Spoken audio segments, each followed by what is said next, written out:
सुप्रभात साथियों। उत्तर प्रदेश की राजनीति में 2027 विधानसभा चुनाव जैसे जैसे करीब आ रहा है, वैसे वैसे नए राजनीतिक समीकरण बनते और पुराने समीकरण बदलते दिखाई दे रहे हैं। कभी दलों के बीच गठबंधन की चर्चा होती है तो कभी सामाजिक संगठनों के समर्थन की, लेकिन इस बार जो तस्वीर सामने आई है उसने राजनीतिक विश्लेषकों से लेकर आम जनता तक सभी का ध्यान अपनी ओर खींच लिया है। एआईएमआईएम प्रमुख असदुद्दीन ओवैसी के मंच पर कुछ ऐसे चेहरे दिखाई दिए जिन्हें बहुजन राजनीति से जोड़कर देखा जाता है। मंच से जय भीम के नारे लगे, समर्थन की घोषणाएं हुई और इसके साथ ही एक नई बहस शुरू हो गई। क्या उत्तर प्रदेश में दलित मुस्लिम राजनीतिक गठजोड़ की नई पटकथा लिखी जा रही है या फिर यह चुनावी मौसम की एक और रणनीति है? आज इस एपिसोड में हम भावनाओं से नहीं बल्कि तथ्यों, राजनीतिक इतिहास और वर्तमान परिस्थितियों के आधार पर इस पूरे घटनाक्रम का विश्लेषण करेंगे। आदाब, जय भीम, जोहार। मैं हूं एमडी हसनैन नवाज और आप देख रहे हैं सियासत पूर्वांचल एपिसोड 18। ओवैसी के साथ जय भीम जय मीम, क्या यूपी में दलित मुस्लिम गठजोड़ की शुरुआत या फिर चुनावी रणनीति?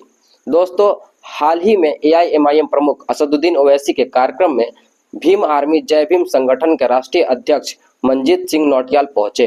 उन्होंने सार्वजनिक रूप से ओवैसी का समर्थन किया और मंच से जय भीम का नारा लगाया।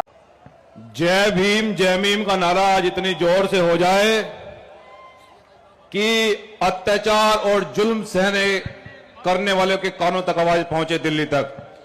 जय भीम जय मीम, जय भीम जय मीम, जय भीम जय मीम। इसके साथ ही बाबू जगजीवन राम समाज सेवा समिति ने भी ओवैसी और एमआईएम को अपना समर्थन देने की घोषणा की। मंच पर समिति की ओर से समर्थन पत्र भी भेंट किया गया। इन घटनाओं के बाद उत्तर प्रदेश की राजनीति में एक नया सवाल खड़ा हो गया है।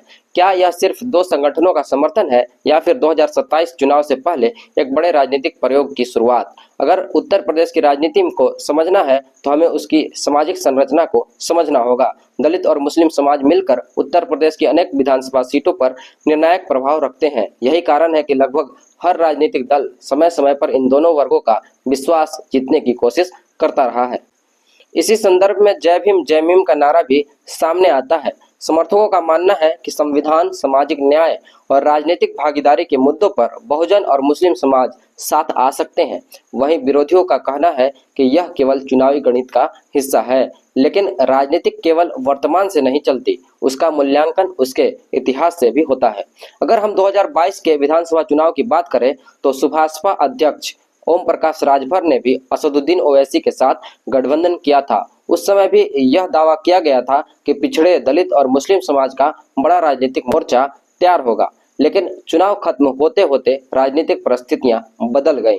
ओम प्रकाश राजभर पहले समाजवादी पार्टी के साथ गए और बाद में राष्ट्रीय जनतांत्रिक गठबंधन यानी एनडीए में शामिल होकर भाजपा के सहयोगी बन गए।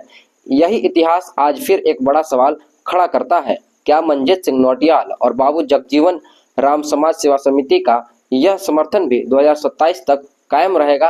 क्या यह वैचारिक और दीर्घकालिक साझेदारी है या फिर यह चुनाव से पहले राजनीतिक पहचान मजबूत करने और अपनी मौजूदगी दर्ज कराने की कोशिश है? इन सवालों का जवाब आज किसी के पास नहीं है। राजनीति में समर्थन और गठबंधन दोनों समय के साथ बदलते रहते हैं, इसलिए किसी भी निष्कर्ष पर अभी पहुंचना जल्दबाजी होगी।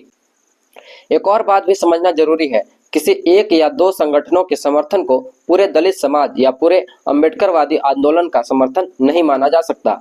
उत्तर प्रदेश का दलित समाज राजनीतिक रूप से विविध है और अलग अलग दलों तथा विचारधाराओं के साथ खड़ा दिखाई देता है। लोकतंत्र में अंतिम निर्णय हमेशा जनता अपने वोट से करती है।